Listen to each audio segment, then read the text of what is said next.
بسم اللہ الرحمن الرحیم۔ السلام علیکم۔ TLF انٹرنیشنل کے ہفتہ روزہ پروگرام تفہیم القرآن کے ساتھ حاضر ہیں۔ آج اس پروگرام میں سورہ بقرہ کی آیات 160 اور 161 کی تفہیم ہوگی۔ منظوم ترجمہ عزیزہ خاتون مرحومہ کا ہے، جبکہ تفہیم کی سعادت خاکسار نوش فردوس کو حاصل رہے گی۔ تو آئیے سب سے پہلے ہم آتے ہیں سورہ بقرہ کی آیت نمبر 160 کی جانب۔ إِلَّا الَّذِينَ تَابُوا وَأَصْلَحُوا وَبَيَّنُوا فَأُولَئِكَ أَتُوبُ عَلَيْهِمْ وَأَنَا التَّوَّابُ الرَّحِيمُ۔ ترجمہ: بے شک جو توبہ کرتے ہیں اور اپنی اصلاح کر لیتے ہیں اور پیغام حق کو صاف بیان کر دیتے ہیں تو میں انہیں بخش دیتا ہوں، اور میں توبہ قبول کرنے والا اور مہربان ہوں۔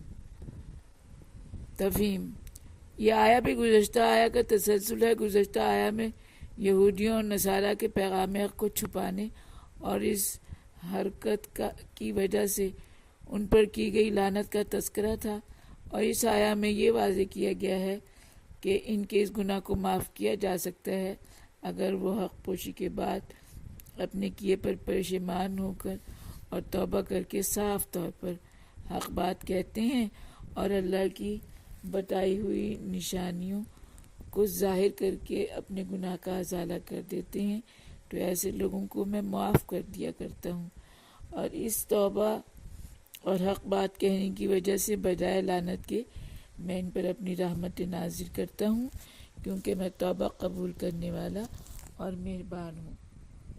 پشیماں جو اپنی برائی پہ ہو جائے کوئی، مگر اصلاح و توبہ بدی سے کوئی بھی جو کر لے اگر، اور حق بات کو پھر جو ظاہر کرے، بخش دوں گا میں رحمت سے اپنی اسے۔ ایسے لوگوں کو ہاں بخش دیتا ہوں میں، قبول ان کی توبہ بھی کرتا ہوں میں۔ اور اب ہم آتے ہیں آیت نمبر 161 کی جانب۔ ان الذین کفروا وماتوا وهم کفار اولئک علیہم لعنت اللہ والملائکۃ والناس اجمعین۔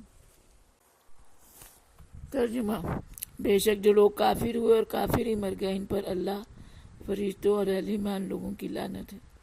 تفہیم: گزشتہ آیت میں حق پوشی کے بعد حق بات کرنے والوں کے لیے توبہ قبول کرنے کی خوشخبری دی گئی تھی، اور اب اس آیت میں یہ واضح کیا گیا ہے کہ جو لوگ حق پوشی پر قائم رہے، گویا کافر ہوئے اور کافر ہی مر گئے، تو ان پر اللہ تبارک و تعالیٰ کی بھی لعنت ہوگی، اور فرشتوں کی بھی، اور ان لوگوں کی طرف سے بھی جنہوں نے رائے حق کو اپنے لیے منتخب کیا، اور یہ منکر ہمیشہ ملعون ہی رہیں گے۔ جو رہا عمر بھر کفر میں مبتلا، حالت کفر میں جو کہ مر بھی گیا، اس پہ لعنت خدا کی طرف سے بھی ہوتی رہے گی سدا، اس پہ انس و ملائک بھی کرتے رہیں گے ملامت سدا۔ منظوم ترجمہ سورہ بقرہ آیات 160 اور 161۔ مترجم منظوم ترجمہ عزیزہ خاتون مرحومہ آواز نوش فردوس۔ آیت نمبر 160۔ پشیماں جو اپنی برائی پہ ہو جائے کوئی، مگر اصلاح و توبہ بدی سے کوئی بھی جو کر لے اگر، اور حق بات کو پھر جو ظاہر کرے، بخش دوں گا میں رحمت سے اپنی اسے۔